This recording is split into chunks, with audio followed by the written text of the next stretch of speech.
Nasubukan nyo na ba itong kakaibang overload recipe? 2-in-1 recipe na madaling gawin. Kakaibang kombinasyon ng baboy at bangus. Ano kaya ang magiging lasa?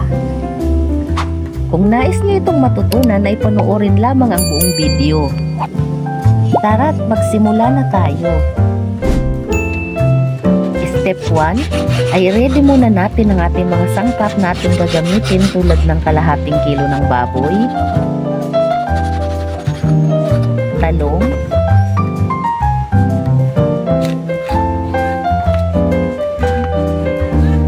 luya, sibuyas,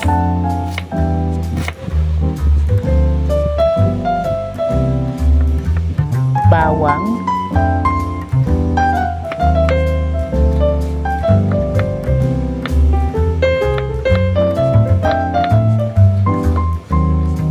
at dahon ng sibuyas.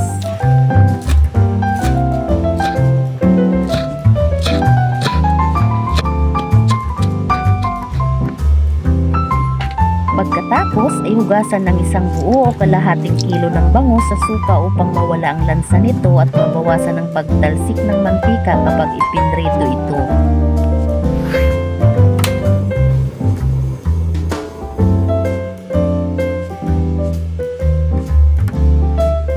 Ayan, at iprito na nga natin ang bangus. Depende na sa inyo kung anong level ng prito ang nais nyo. Pwedeng half cook at pwede rin namang toasted.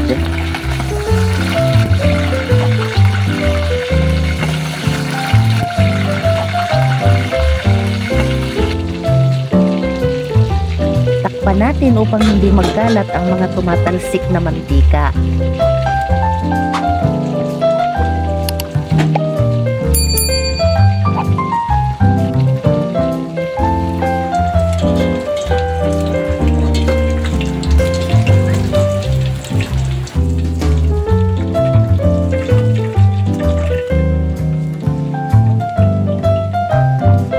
Sunod naman natin iprito ang talong.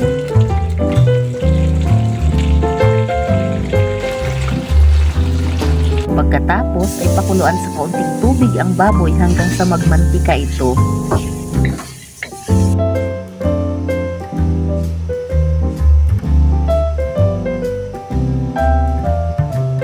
Kapag nagmamantika na ang baboy ay halu-haluin ito upang hindi ito dumikit sa kawali.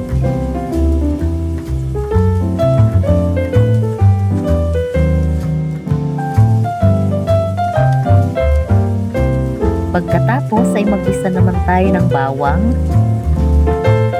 sibuyas, at luya sa mantika ng baboy.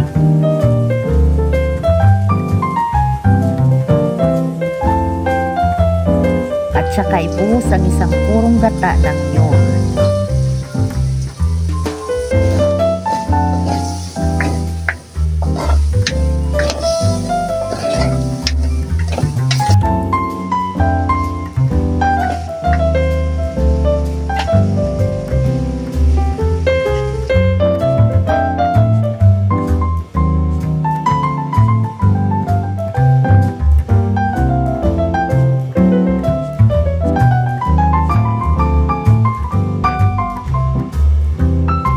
Ngayon ay maaari na rin natin ilagay ang pritong bangus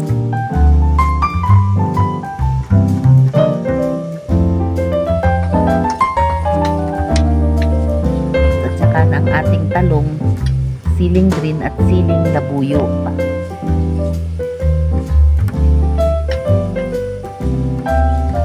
Huwag patutuyuan ng sabaw. Kung kailangan ay lagyan ito ng kaunting tubig upang hindi ito masunog at dumikit sa kawali. Pagkatapos ay lagyan ito ng kalahating kutsaritang paminta at kalahating sachet ng magic sarap at kaunting asin.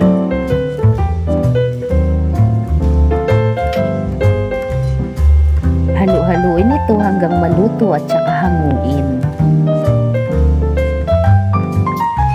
At saka buduran ng dahon ng sibuyas.